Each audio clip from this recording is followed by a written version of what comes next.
언약서를 가져다가 백성에게 낭독하여 듣게 하니 그들이 이르되 여호와의 모든 말씀을 우리가 준행하리이다.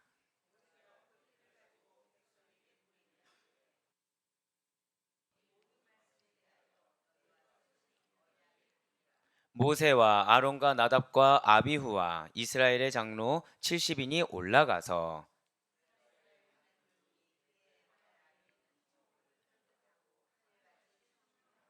함께요. 하나님이 이스라엘 자손들의 존귀한 자들에게 손을 대지 아니하셨고 그들은 하나님을 뵙고 먹고 마셨더라. 아멘. 할렐루야. 네, 오늘 변함없이 살아있는 주님의 말씀을 듣기 위하여, 그리고 주님이 나에게 주시고자 하는 그 화평함을 누리기 위하여 우리가 이렇게 하루의 시작을 말씀과 기도로 하는 것을 주께서 기쁘게 받으시사 반드시 나의 삶 가운데 샬롬으로 역사하신다라는 믿음의 확신으로 특별 새벽 기도에 함께하고 계시는 우리 모든 성도님들을 주님 환영하고 축복합니다. 우리 이 새벽에 출애굽기를 통해서 지금 은혜 받는 시간을 가지고 있습니다. 이럴 때가 육신적으로 힘든데 영적으로 너무 좋은 상태예요. 하나님이 그냥 명확하게 말씀을 주실 때가 있습니다. 그러니까 메시지 가운데 그동안에 제가 알던 메시지와 그러니까 내용 지식적으로요 알던 내용과 전혀 다른 흐름으로 가져가게 하시면서 여러분들에게 무엇을 주고자 원하시는지, 그리고 그 주제어와 주제 말씀을 붙들고 기도하게 하실 때 이때 육신적으로 힘들어요. 육신적으로는 왜겠습니까? 제가 또 그냥 기도하는 스타일이 아니잖아요. 예, 단순 부르짖는 게 아니라 몸을 비틀면서 기도합니다. 이럴 때는 저희 와이프가 옆에서 걱정할 정도로 막 이렇게 몸 비틀면서 기도하는데, 근데 마음 가운데 뭐가 있다고요?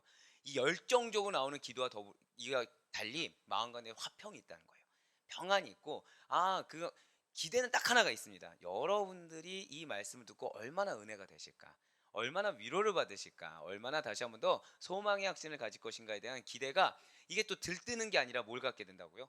마음의 평강, 평정심이라는 걸 갖게 된다라는 것이죠.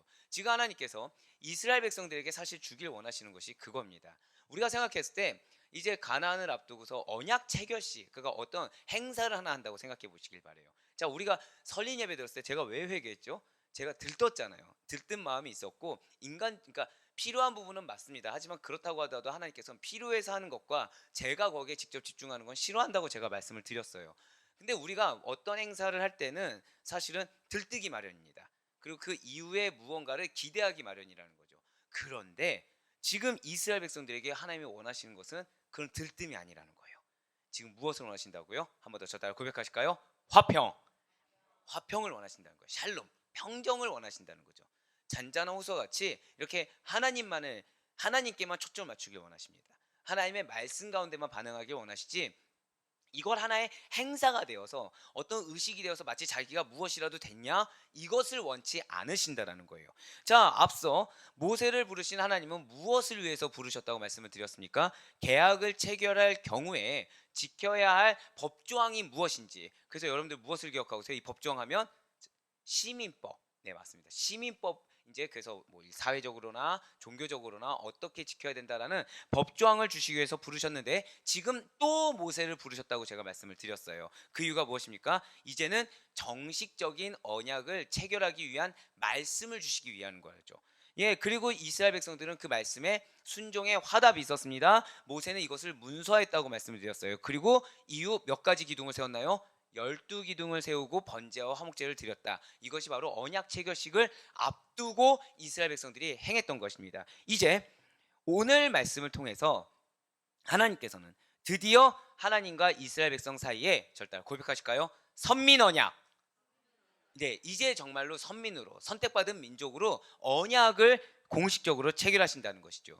어제도 잠깐 말씀드린 것처럼 출애굽기 20장에서 23장 말씀을 통해서 하나님께서는 분명히 이스라엘 백성들에게 율법을 선포해 주셨어요. 말씀 규례를 선포해 주셨다는 것이죠. 이것이 무엇이라고요? 계약을 체결한 이유, 그러니까 오늘 이 언약 체결식 이후에 지켜야 될 법 조항을 위한 그 율법을 선포하셨습니다. 그리고 이것을 근거로 하여 드디어 선민 언약 체결식을 거행하게 된다는 거예요. 사랑하는 우리 성도 여러분들, 시내산 언약이 어떤 언약이라고 말씀드렸습니까? 사랑하는 여러분들, 혹시 시내산 언약 하면은 무슨 단어가 생각나시나요? 저는 여러분들이 이럴 때 상당히 당혹스럽습니다. 왜냐면 제가 물은 건 굉장히 단순한 질문인데 갑자기 복잡하게, 입모양만 봐도 복잡하게 막 이렇게 말씀하기 시작하면 정말 당황해져요. 예, 여러분들 정말 잘 들으셨네요. 자, 시내산 언약하면 절대 고백하실게요. 은혜 언약. 예, 이것만 기억하셔도 좋아요. 이것만. 쌍방 언약이자 은혜 언약이라고 표현하는데요. 이 부분이 정말로 중요하기 때문에 다시 한 번 더 짚고 넘어가는 것입니다. 항상 드리는 말씀이죠. 반복하는 거. 이것은 정말 중요하기 때문에 강조하시는 거다라는 말씀을 드립니다. 신해사 언약은 하나님과 이스라엘과 맺은 쌍방 언약이면서 무슨 언약이다? 은혜 언약이라는 거예요. 자격이 있어서 주어진 언약이 아니라 자격이 없음에도 불구하고 주신 은혜로 주신 언약이라는 거죠. 예, 그러니까 이스라엘 백성들은 언약 백성이 되었습니다. 무엇으로 언약 백성이 된 거예요? 은혜로. 그렇죠. 하나님의 은혜로 구원받은 언약 백성이 된 것입니다. 이렇게 시내산에서 이스라엘이 하나님과 맺은 언약에는 하나님과 이스라엘 백성의 관계를 지속하고 유지하기 위한 조건적인 의무사항이 주어진다고 말씀을 드렸어요. 그것은 다름 아니라 하나님께서 당신의 사랑과 은혜로 말미암아 이스라엘에게 주신 이 시내산 언약을 이스라엘은 두 가지 기억하셔야 돼요. 자발적인 순종과 헌신의 의무를 가지고 지켜나가야 된다는 거죠. 자, 하나님께서 당신의 사랑하심과 은혜로 이스라엘에게 시내산 언약을 주셨습니다. 자격이 없는데 주어졌다라는 거예요. 그럴 때 이 주어진 언약을 지켜야 되는 자발적인 순종과 그리고 내가 그것을 하나님께 헌신해서 지키겠다라는 헌신의 의무를 가지고 지켜야 되는 조건적인 의무사항이 주어지게 된다는 것입니다. 그러니까 만약에 여러분들이 이렇게 생각해 보시면 좋을 것 같아요. 여러분들이 어떤 회사에 특채로 들어갔을 때 회사에 특채로 들어갈 자격이 없습니다. 근데 회사에서 예를 들면 이제 대학생 공모전이라든지 이런 걸 통해서 그냥 한마디로 어떤 서류 전형 이런 거 없이 그냥 갑자기 공채로 뽑게 되는 경우들이 있잖아요. 그러면은 대학생의 입장에서 회사를 갔을 때 그냥 내가 원하는 대로 살면 되겠습니까? 안 되겠습니까? 안 된다라는 거예요. 그 회사가 그 학생에게 자격이 없음에도 불구하고 기회를 주기 위해서 준 그 직업 체험의 기회를 회사가 원하는 조건에 맞춰서 행해야 된다는 거죠. 그런데 이때 수동적으로 해야 되겠습니까? 아니면 주신 것을 감사함을 가지고 능동적으로 해야 되겠습니까? 능동적으로 해야 되고 이 주신 기회를 놓치지 않기 위한 헌신의 의무라는 것이 있습니다. 네, 아신 분은 아시겠지만 저는 이제 광고회사 첫 입사가 그렇게 됐거든요. 광고회사 첫 입사가 저는 대학생 공모전을 통해서 입사하게 됐습니다. 그때 이제 은상을 받게 되면서 대학생 인턴십으로 채용이 되는데 그거 제가 들어갈 수 없는 회사였어요. 제가 들어갈 수 없는 회사인데 채용이 됐죠. 당시에 하나님의 은혜라고 생각하기보다는 야, 내 여기서 진짜 잘 보여야 된다. 근데 너무 까다로운 겁니다. 그러니까 보통 광고회사는 약간 프리한 편이거든요. 저는 프리하게 배우지 않았어요. 학생의 때를 벗기 위함인 건 나중에 깨달았지만 학생의 그러니까 기존에 갖고 있던 학생의 틀을 벗게 하기 위해서 철저할 정도로 규칙을 주셨다는 거죠. 그러니까 이 규칙 안에 움직이도록 저는 이 말씀을 보면서 그때가 생각난 거예요. 자, 제가 방금 회사를 들어갈 때 무엇을 벗기기 위해서 철저할 정도로 규칙을 주었다고요? 학생의 때를 벗기 위해서. 즉 이스라엘 백성들이 애굽의 그 노예의 때를 벗게 하기 위해서 하나님께서는 규칙을 주십니다. 그리고 그 규칙과 더불어서 가나안 땅에 들어간 선민으로서 합당한 자세를 취하기 위해서 규칙을 주셨다는 거예요. 이 규칙, 법규, 율례에 대해서 이스라엘 백성들은 감사함을 가지고 자발적으로 순종할 수 있어야 된다는 거죠. 감사함을 가지고 그 자격을 지키기 위해서 헌신의 의무를 가지고 철저하게 스스로가 능동적으로 지켜나갈 수가 있어야 된다는 것입니다. 그래서 어제 출애굽기 24장 3절 말씀을 통해서 모세는 모든 말씀과 율례를 백성들에게 고할 수가 있었던 거예요. 이것이 얼마나 감사하고 이것이 얼마나 특권인지 모세는 잘 알 수 있었기 때문에 그것을 선포하고 백성들조차도 아, 우리가 사실 이렇게 불순종했는데 하나님께서 이렇게 기회를 주시는가에 대해서 바로 순종의 의무를 다짐할 수가 있었다는 것이죠. 그리고 바로 지금에서야 24장 3절에서 아멘으로 화답했던 그 백성들이 모세의 언약서를 낭독하고 이에 대해 백성들의 언약 준행에 서약을 하게 된다는 것입니다. 오늘 보면 7절 말씀 한번 보시길 바래요. 언약서를 가져다가 자, 어제 왜 모세가 이제 썼다고 말씀을 드렸잖아요. 기록을 다 했다고. 그 언약서를 가져다가 백성에게 낭독하여 듣게 하니 그들이 이르되 여호와의 모든 말씀을 우리가 준행하리이다. 아멘. 그런데 이제 여기서 한 가지 의문이 드실 거예요. 그 의문은 분명 이전까지 하나님께서 하나님의 율례와 규례, 즉 시민법 같은 그러한 사항을 말씀하셨습니다. 그러니 재단의 규례, 어떤 사회법, 그런 여러 가지 내용들을 이미 알고 있을 텐데 왜 다시금 모세의 언약서를 통해서 낭독하는 과정을 거치게 되는 것입니까? 그것은 율법의 근간인 십계명의 경우에는, 그러니까 여러분들 잘 기억하시면 좋을 것 같아요. 율법의 근간인 십계명의 경우에는 이스라엘 온 백성이 시내산 아래서 들었던 것이 맞아요. 자, 무엇은 전부 다 같이 들었다? 십계명은 전부 다 같이 들었습니다. 근데 여러분, 하나님이 십계명 말씀하셨나요? 그 다음에 또 무엇이 있었나요? 무엇이 있었던 거 알고 계시죠? 최소한 무엇 중에 우리가 아는 것은 뭐 시민법이라든지 재단에 관한 거 우리 너무 잘 알고 있습니다. 자, 그렇지만 그 외에 주어진 거, 즉 십계명 외에 성전의 재단에 관한 얘기, 시민법에 관한 말씀, 이 말씀, 그래서 여호와의 모든 말씀과 그 모든 율례들은 무엇을 제외한 거라고 어제 말씀드렸어요? 십계명을 제외한 거라 말씀드렸습니다. 그것들은 시내산 위에서 모세만 홀로 들었다는 거죠. 이걸 구분하셔야 됩니다. 안 그러면은 헷갈릴 수 있어요. 아니 왜 또 말씀하시지? 이런 의문점이 들 수 있는데, 자, 그러니까 지금 이스라엘 백성들은 무엇만 들은 상태예요? 십계명만 들은 상태이지 세부적인 시민법에 대해서는 듣지 못한 상태입니다. 그렇기 때문에 모세는 하나님께서 명령하신 내용들을 다시 백성들에게 전달해야 했다는 거죠. 그런데 여러분, 여기서 여러분들 간과해서는 안 되는 게, 모세가 하나님 말씀에 집중을 했을까요, 못했을까요? 굉장히 집중했다는 겁니다.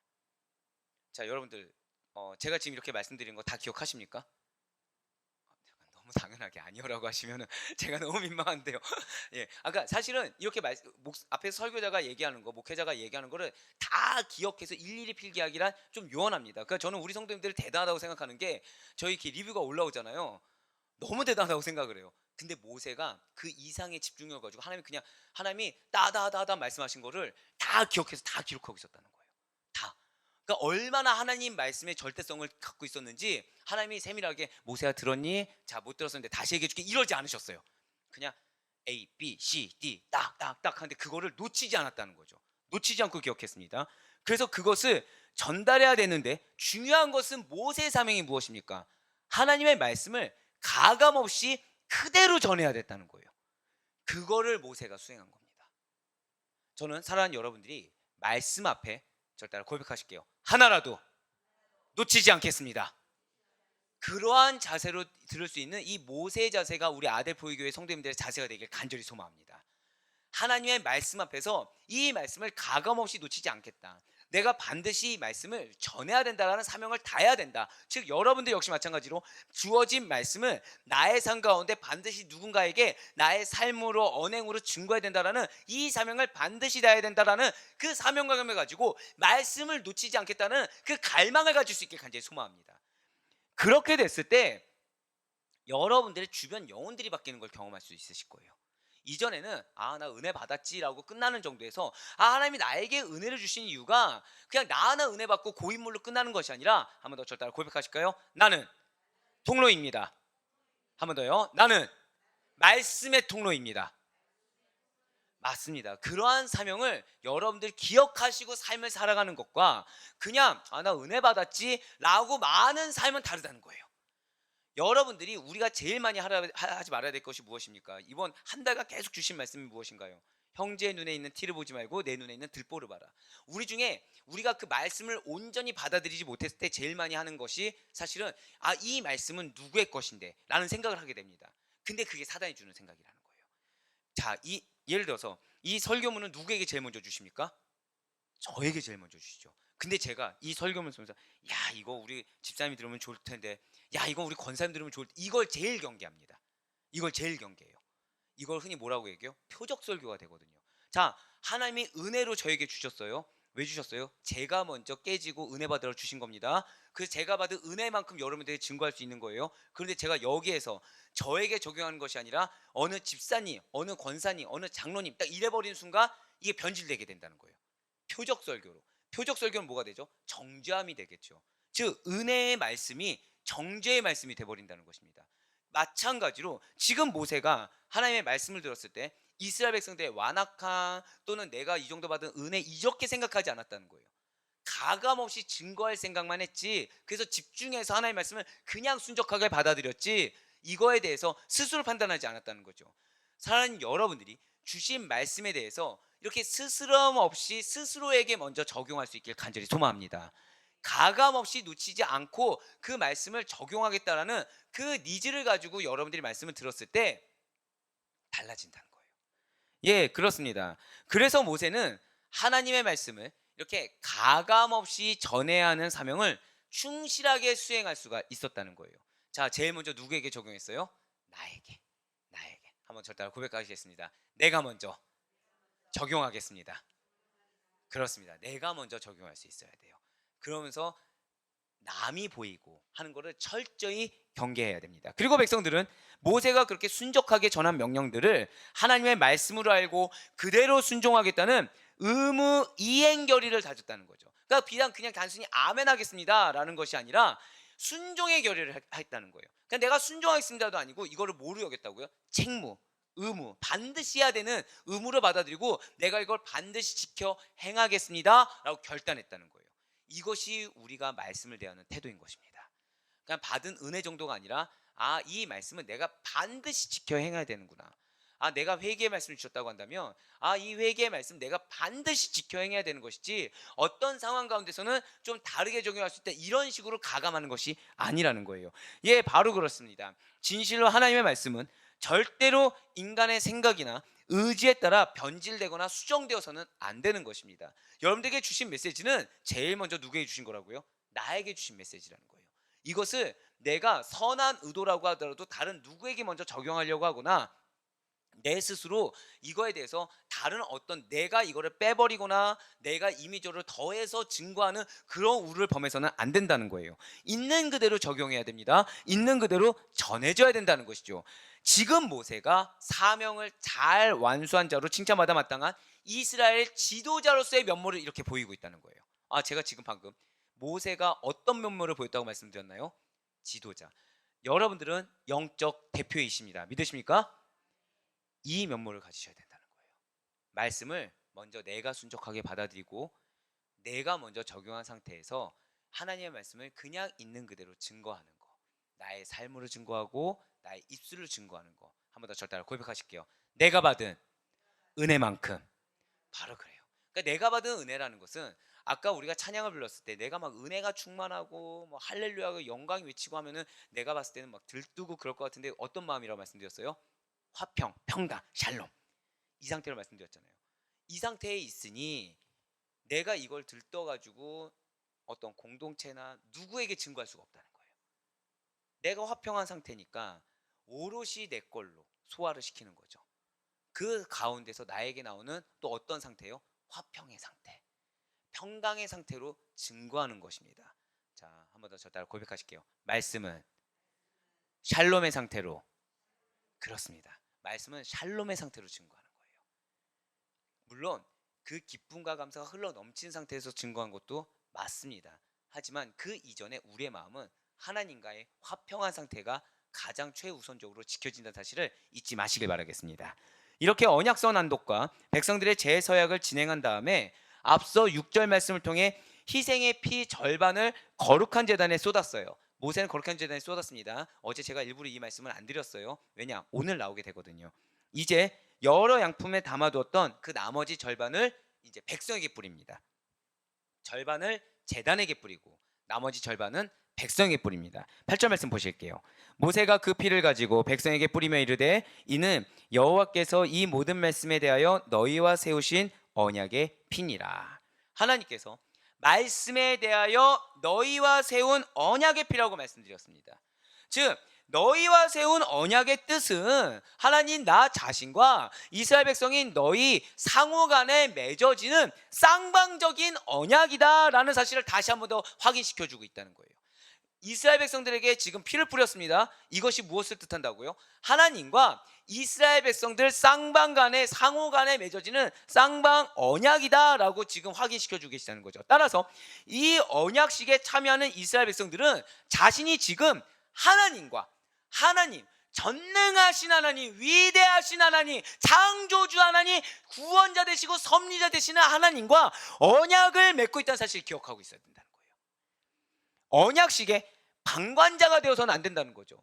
언약식이 지금 나를 위한, 즉 이스라엘이 바로 언약의 당사자가 된다는 사실을 반드시 인식하고 있어야 된다는 것입니다. 그리고 모세가 뿌린 이 피는 무엇을 예표하겠습니까? 나중에 십자가상에서 모든 죄인들의 죄를 구속하기 위해 흘리신 예수 그리스도의 보혈을 예표하고 있는 것입니다. 즉 여러분들은 보혈의 빚진 자입니다. 믿으십니까? 예수 그리스도의 보혈에 덧입은 자라는 거예요. 그로 말미암아 구원받은 자라는 거죠. 그로 말미암아 구원받은 사실이 뭐냐면 바로 이거라는 거예요. 하나님과, 즉 예수님과 우리가 쌍방 언약을 맺었다는 거죠. 이것은 우리가 언약에 있어서 내가 방관자로 살아도 된다는 것이 아닙니다. 좀 더 쉽게 말씀드릴까요? 그리스도인답게 살아가는 것이 마땅한 의무라는 거예요. 여기서 내가 방관자가 된 것처럼 세상과 믿음, 세상과 하나님을 겸하여 섬겨도 되는 존재가 아니라는 것입니다. 우리는 철저할 정도로 한번 더 따라 고백하실게요. 내가 언약의 당사자입니다. 그걸 지금 말씀하고 있는 거예요. 그러니까 굉장히 중요한 말씀이죠. 이 말씀 8절이. 우리가 보혈의 빚진 자다. 그러니까 하나님께서 지금 아예 대놓고 이스라엘 너희는 더 이상 수동적인 자세로, 더 이상 방관자인 자세로 과거가 좋았어, 하나님 이러지 않을까라고 착각하면서 그렇게 모른 척 뒤에 숨어도 되는 존재가 이제 더 이상 아니게 되었어. 나와 지금 이 전능하신 하나님이 나와 언약을 친히 맺은 언약의 당사자이기 때문에 너희는 반드시 내 말씀을 지켜야 돼. 너희는 반드시 나를 위해 살아가고 나와 동행하며 살아가야 돼라고 선포하셨다는 거예요. 이것은 오늘날 우리에게도 마찬가지라는 거죠. 우리가 지금 세례식에 참여하거나 성찬식에 참여하거나 그리고 예배 하다못해 예배 가운데 참여한 것은 우리가 계속해서 되새겨야 된다는 거예요. 무엇을 되새깁니까? 저 따라 고백하실까요? 내가 언약의 당사자입니다. 이걸 기억하셔야 된다는 거예요. 보혈의 빚진 자라는 걸 계속 기억해야 됩니다. 그리고 그 언약의 당사자로서 능동적으로 하나님의 말씀을 실천하고 능동적으로 믿음을 실현하면서 살아가야 된다는 것을 고백하며 결단하는 시간이 되어야 된다는 것이죠. 그래서 이에 대해서 히브리서 기자가 이렇게 밝히고 있다는 거예요. 히브리서 10장 12절과 14절의 말씀입니다. 오직 그리스도는 죄를 위하여 한 영원한 제사를 드리시고 하나님 우편에 앉으사. 자, 14절 말씀 우리 다 같이 읽도록 하겠습니다. 14절 말씀입니다. 시작. 그가 거룩하게 된 자들을 한 번의 제사로 영원히 온전하게 하셨느니라. 아멘. 진실로 모든 인류가 이 14절의 말씀과 같이 예수 그리스도의 보혈로 인하여 모든 죄와 허물을 단번에 한 번에 말끔하게 해결할 수 있게 되었습니다. 또한 그로 말미암아 그 한 번의 제사로 인해서 거룩하신 하나님 앞에 담대히 나아가서 그분과의 교제 역시도 나눌 수가 있게 되었다는 거예요. 이렇게 예수 그리스도의 피로 말미암아 예수 그리스도의 흘리신 그 보혈, 정확히는 저 따라 고백하실까요? 언약의 피. 이제 우리 사랑하는 아데포이 교회 성도님들은 예수 그리스도의 보혈할 때 반드시 한 단어를 생각하시면 좋을 것 같아요. 어떤 단어요? 맞습니다. 언약의 피다. 약속의 피다. 약속의 보혈을 내가 지금 덧입었다. 그것을 의지하는 자. 의지하지 않으면 우린 구원받은 자가 될 수가 없겠죠. 그러니까 당연히 의지해야 되겠죠. 근데 우리는 그냥 보혈을 의지하는 것이 아니라 이 보혈에 뭐가 담겨 있다고요? 언약이 담겨 있다는 거예요. 약속이 담겨 있다는 거예요. 근데 우리는 그 언약의 어떤 자가 된다고 앞서 말씀드렸습니까? 당사자라는 거죠. 당사자는 어떤 의무가 있다? 말씀을 이행할 의무가 있다는 거예요. 그러니까 지금 이 시대를 살아갈 때 우리가 제일 경계를 해야 되는 부분이 뭐냐면 당연하게 여기는 것을 경계해야 됩니다. 무엇을 당연하게 여기나요? 연약함을 당연하게 여깁니다. 완악함을 당연하게 여깁니다. 나약해짐을 당연하게 여겨요. 타협을 당연하게 여긴다는 거죠. 그렇지만 이건 당연한 것이 아니라는 것입니다. 사랑하는 여러분들, 제가 왜 한번 예를 들었잖아요. 대출에 대해서 예를 들었잖아요. 우리가 은행에 대출빚이 있어요. 우리가 그 빚진 자로 살아가요. 그럼 우리는 경제활동을 함에 있어서 최우선이 무엇이죠? 빚을 갚는 게 우선순위가 된다고 말씀드리지 않았습니까? 그런데 중요한 것은 그 은행에서 대출빚을 받을 때 은행이 아무 소리 없이 그냥 주나요? 아니요. 어떤 상호간에 약속을 합니다. 뭐 예를 들어서 3점 몇 프로를 갚는다 뭐 이런 식의 약속을 하잖아요. 그러면은 당사자는 그 언약의 당사자, 빚진 자는 어떤 의무가 있죠? 그 약속을 지켜야 될 의무가 있다는 거예요. 마찬가지라는 것입니다. 우리는 언약의 보혈을 의지하는 자입니다. 언약의 보혈을 의지하지 않고서는 우리는 죄사함을 받을 수가 없어요. 하나님의 구원과 은혜를 덧입을 수가 없다는 거죠. 하지만 언약의 보혈을 의지하기만 한다고 한다면, 그 언약의 당사자로 그 의무를 가지고 살아간다고 한다면 우리는 하나님의 구원과 은혜를 덧입고 영원한 천국 백성으로서 천국 복락과 하나님이 주시는 세상이 줄 수 없고 알 수 없는 크나큰 은혜와 축복을 누리며 살아갈 수가 있다는 것입니다. 할렐루야. 근데 여기서 사단이 어떤 마음을 줍니까? 그 의무가 거슬리게 하는 거예요. 우리가 지켜야 될 의무. 이것이 부담스럽게 여겨지는 거죠. 자, 우리가 받을 축복이 클까요? 내가 감당해야 될 의무가 클까요? 답은 다 축복. 근데 내 마음은 이 의무가 부담스러워요. 그게 사단이 주는 현혹이라는 것입니다. 여러분들, 저를 따라 고백하실게요. 내가 받을 축복은 상상할 수 없습니다. 이걸 정말 믿으셔야 된다는 거예요. 이거를. 저는 여러분들이 이제까지 받아온 은혜 생각하세요, 이런 말씀 드리지 않겠습니다. 앞으로 있을 거에 대해서 기대하시길 바래요. 자, 왜요? 우리 9월달 찬양이 무엇이라고요? 나의 영원하신 기여 생명보다 귀하다. 생명보다, 우리의 생명보다 소중한 게 뭐가 있을까요? 근데 그 기업을 허락해 주셨다니까요. 그 기업을, 그거를 기대하시길 바래요. 그걸 기대하시길 바랍니다. 제가 저는 이제 여러분들 위해서 기도를 하잖아요. 근데 하나님 정말 놀랍게 역사하시더라고요. 이 가정수를 제가 이제 기도를 하는데 점점 늘어납니다. 지금 가정수가. 저는 좀 못돼서 전 편협하다고 말씀드렸잖아요. 우리 공동체가 아니면 점점 기도의 분량에서 빠집니다. 예, 진짜로요. 예, 전 대놓고 얘기해요. 나오시는 분은 특권이 있다. 별로 안 좋아하시네요. 설마 그럴까? 예, 설마 그럴까? 예, 설마 그런 인간이 저예요. 예, 저는 한 번이라도 나오면 더 많이 기도하고, 네, 한 번이라도 바로 아멘이 나오실 줄이야. 예, 뭐 축복이 있을지어다. 예. 근데 이게 너무 감사한 건요. 거쳐가신 분도 왜 두세 분 있었잖아요. 그분들을 제외한다고 하더라도 하나님은 처음 주신 약속을 지키셨다는 거예요. 하나님 처음 주신 약속을 지키시고 지금도 지켜가고 계시다는 거죠. 예, 하나님은 약속을 지키시는 하나님이십니다. 근데 그것이 제가 여러분들이 감당한 거에 비했을 때 우리가 그 정도의 약속을 받을 만한 사람들이냐? 그건 또 아니라는 거예요. 그 정도는 아니라는 거죠. 그리고 여러분들이 기도에 응답된 걸 체크해 보잖아요. 할렐루야를 외치고 있는 거죠. 할렐루야. 표면적으로 인정할 수 있을 거 외에도 더 많은 분량들을 채워주고 계시다는 거예요.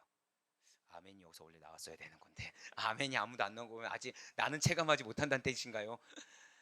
전 너무 감사한 거죠. 사랑 여러분들, 여러분들 베푸실 은혜는 더 크다는 기대감이 있기를 정말 간절히 소망합니다. 그렇게 됐을 때 의무는 더 이상 의무가 되지 않아요. 의무는 기대감으로 말미암아 자발적인, 앞서 하나님 뭘 바라신다고 말씀드렸어요? 자발적인 헌신, 이걸 바라신다고 하시잖아요. 헌신 다른 게 아닙니다. 약속 지키는 거예요. 혹시 기억하십니까? 이 자리에 앉아 있는 걸 하나님 헌신으로 여기신다, 이 말씀 기억하시죠?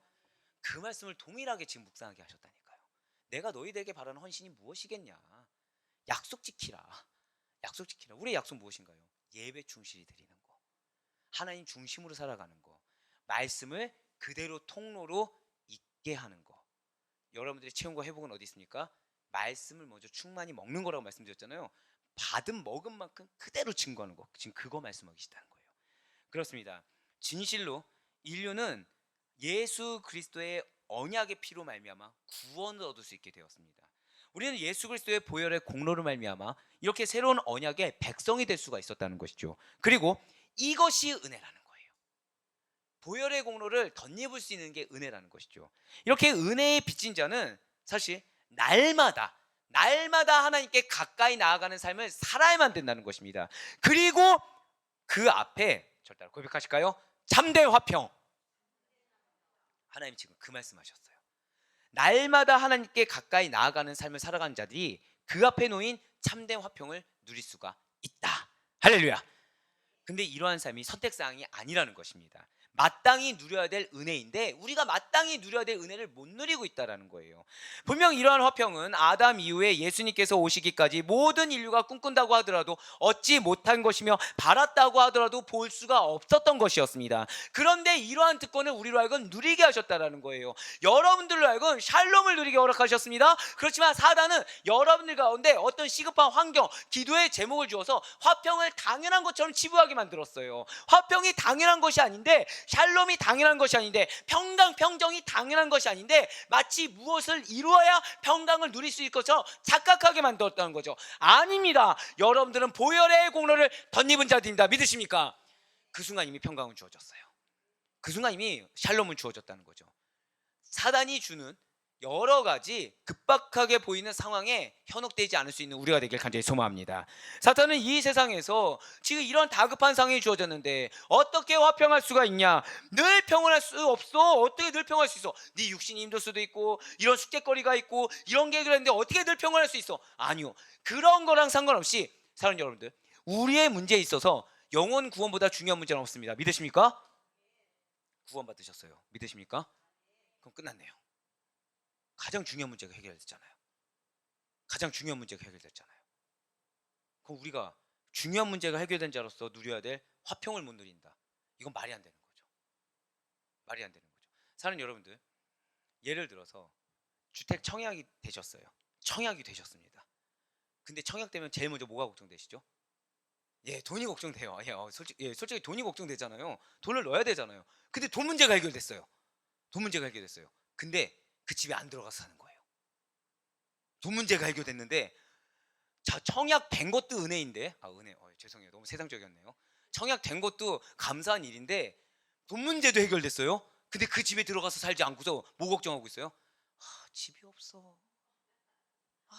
왜 난 집이 없는 거야? 저 아파트 중에 하나, 이 서울 이 한국 땅에 많은 아파트 중에 한 대가 내가 없네. 근데 어떤 상태라고요? 청약이 되고 돈 문제가 해결돼서 들어가기만 되는 상태인데, 현명해 보이십니까? 굉장히 웃음이 나올 정도로, 실소가 나올 정도로 어리석지 않습니까? 우리가 지금 그런 상태라는 거예요. 하나님은 이미 구원받은 그 순간부터 여러분들에게 샬롬을 허락하여 주셨습니다.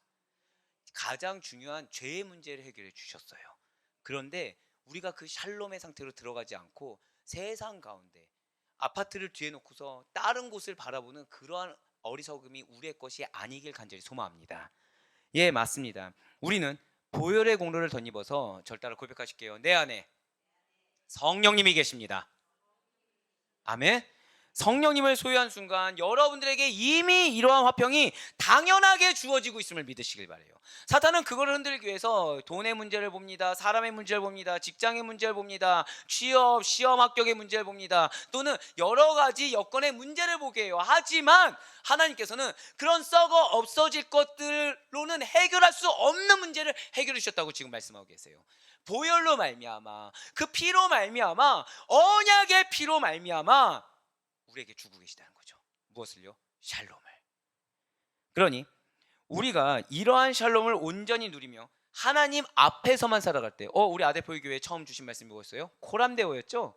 하나님 앞에 살아갈 때 하나님께서는 마침내 우리로 하여금 치열한 전쟁 가운데 들어가는 것이 아니라 전쟁을 하는데도 내가 전쟁을 못 느껴요. 왜요? 항상 샬롬이니까. 항상 화평이고 항상 평가이고 항상 평정의 상태니까 그 상태로 영원한 당신의 나라로 들어가게 하실 것입니다. 아멘? 이게 엄청난 말이죠. 영원한 당신의 나라 언제 들어가나요? 구원의 완성의 단계죠. 하나님 바라보는 그 단계죠. 이 땅 가운데 삶이 끝났을 때죠. 근데 지금 뭐라 말씀하셨어요? 우리가 하나님 앞에서 살아갈 때 언약의 보혈의 공로에 덧입은 자라는 사실을 인지하면서 놓치지 않고 살아갈 때 하나님께서는 마침내 샬롬의 상태로 당신을 만나게 허락해 주시겠다는 거예요. 구원의 완성을 이루게 하시사 그곳에서 더욱 완전한 사랑과 교제를 누릴 수 있도록 만드실 것입니다. 그렇습니다. 여러분과 저의 본질은 예수 그리스도의 보혈의 공로를 말미암은 절 따라 고백하실게요. 새로운 언약 백성. 바로 그렇습니다. 새로운 언약 백성입니다. 은혜로 말미암아 보혈의 언약 백성이 된 우리는 날마다 하나님께 가까이 나아가는 삶을 당연히 살아가야 되고 그 앞에서 코람데오의 신앙으로 당연히 화평, 샬롬을 누릴 수가 있어야 되는 것입니다. 그래서 사도 바울이 우리에게 이렇게 말을 하고 있어요. 로마서 5장 1절의 말씀입니다.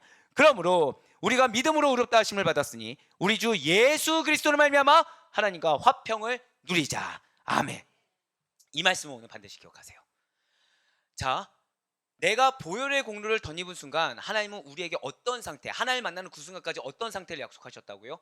샬롬의 상태를 약속해 주셨습니다. 그런데 하나님과 화평을 누리는 게 당연한데 누구를 말미암아 화평을 누릴 수 있다고 지금 말씀하나요? 예수 그리스도를 말미암아. 즉 우리의 화평은 오직 예수 그리스도를 말미암아 하나님 안에 거할 때만이 우리가 발견하고 누리고 주어지는 것인데 우리가 그걸 놓칠 때, 사람을 볼 때, 환경을 볼 때 우리는 놓칠 수밖에 없다는 거예요. 즉 어떤 누구 때문에 내가 이 샬롬을 놓쳤습니다. 이게 가장 어리석은 말이라는 거예요. 누구 때문에 놓칠 수 있는 것이 아닙니다. 결국 그 얘기는 뭐냐면 하나님 나는 당신보다 저 사람이 큽니다. 이거랑 똑같아요. 하나님, 나는 당신보다 이 관계가 더 큽니다라고 이야기하는 건 똑같다는 거죠. 오히려 그러할수록 내 육신이 힘들고 내가 환경이 어렵다고 하더라도 그러할수록 필사적으로, 우리가 이번 주일날 말씀을 드렸죠.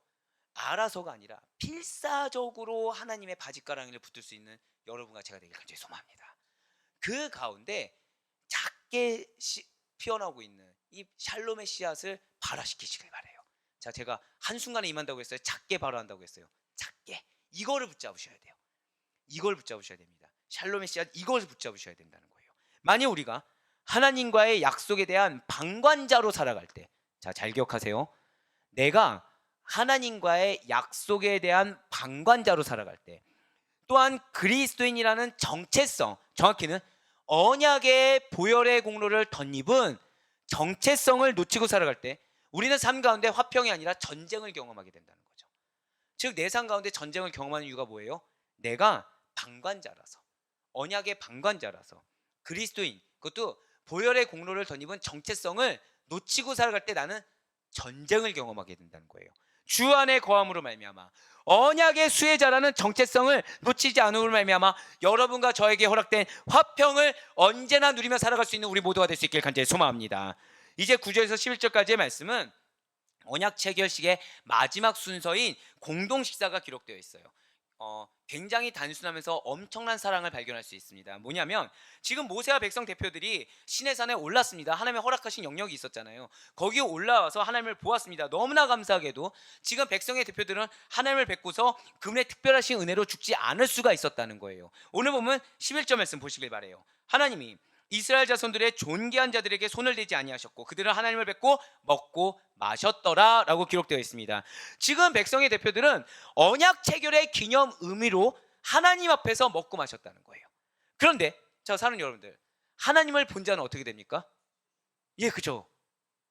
근데 지금 모세와 백성의 대표들 하나님을 본 순간 어떻게 돼야 돼요? 죽어야 되는데 하나님은 그들을 죽이지 않으셨어요.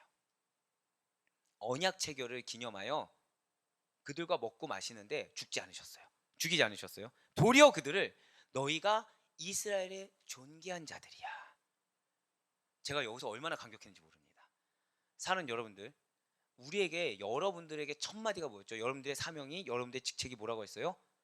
우리는 영적 대표격이라고 했잖아요. 하나님 이 말씀을 여러분들에게 주시는 거예요. 너희가 너희 가정의 존귀한 자야. 너가 속한 공동체의 존귀한 자야.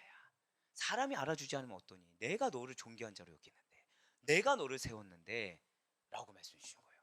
할렐루야. 얼마나 제가 감격했겠습니까? 그러면서 그들로 하여금 죽이지 않았어요. 죄송하지만 여러분들 죄 짓습니까? 안 짓습니까? 죄 지어요. 근데 여러분들을 징계하지 않고 죽이지 않으셨어요. 그러면서 오히려 하나님 당신을 보면서 당신 앞에서 먹고 마시며 누릴 수 있게 해주셨다는 거예요. 할렐루야, 할렐루야, 할렐루야. 얼마나 감사했겠습니까? 이 말씀이 얼마나 감격이었을까요? 이처럼 하나님께서 모세와 이스라엘 장로들이라고 해서 선을 베풀었습니까? 같이 패역했잖아요. 이 광야 세월을 보내면서. 그런데 죽이는 대신에 도리어 큰 은혜를 베풀어 주셨다는 거예요. 그것은 이스라엘이 이제는 당신의 거룩한 언약 백성이 되었기 때문인 것입니다. 마찬가지로 여러분들에게 하나님께서 사명을 주셨습니다. 믿으십니까?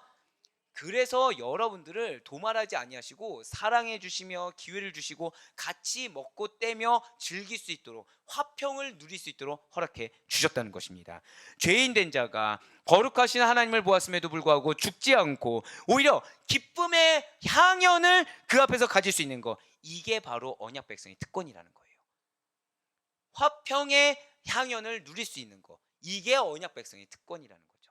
그런데 우리는 내 마음이 평강하지 않는 거에 대해서 당연하게 여긴다는 거예요.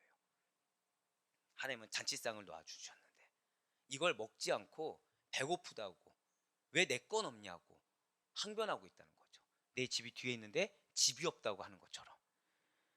그렇습니다. 우리는 예수 그리스도 안에서 하나님의 언약 백성이 된 자들입니다. 정확히는 언약의 보혈의 공로를 덧입은 자로서 샬롬이 당연한 자들입니다.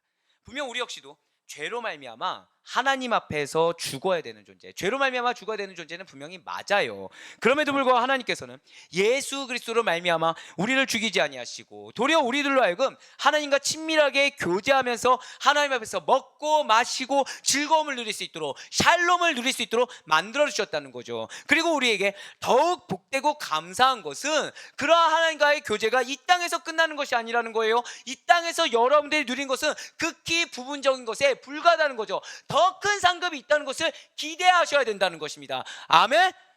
그래서 서두에 그 말씀 드린 거예요.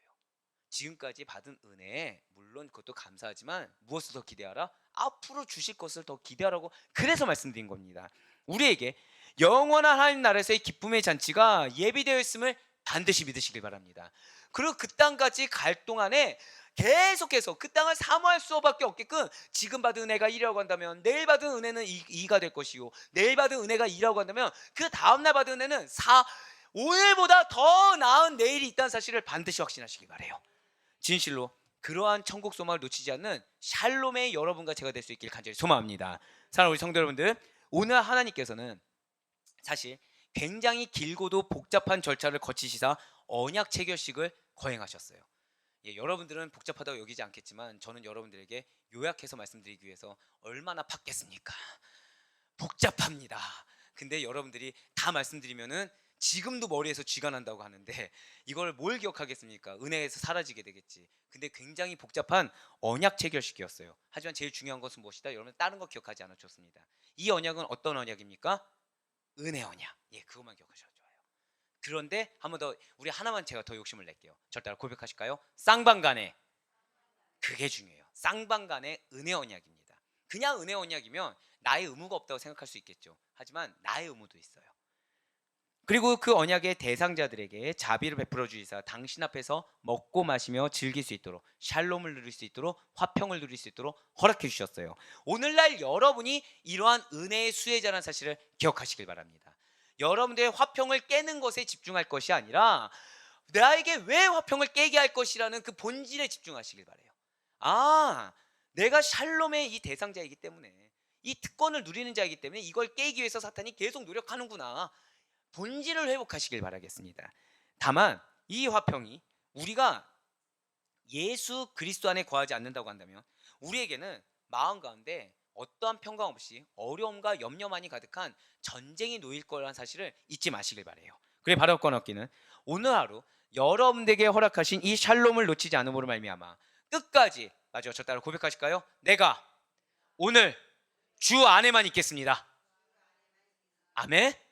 그러한 선포와 그러한 의무와 그러한 다짐으로 말미암아 하나님께서 여러분들이 주 안에 거하셨을 때 주시는 그 평강을 누리며 감사한 가운데 살아가며 나아갈 수 있는 우리 모든 성도님들의 하루의 삶이 될 수 있기를 주님의 이름으로 간절히 축원합니다.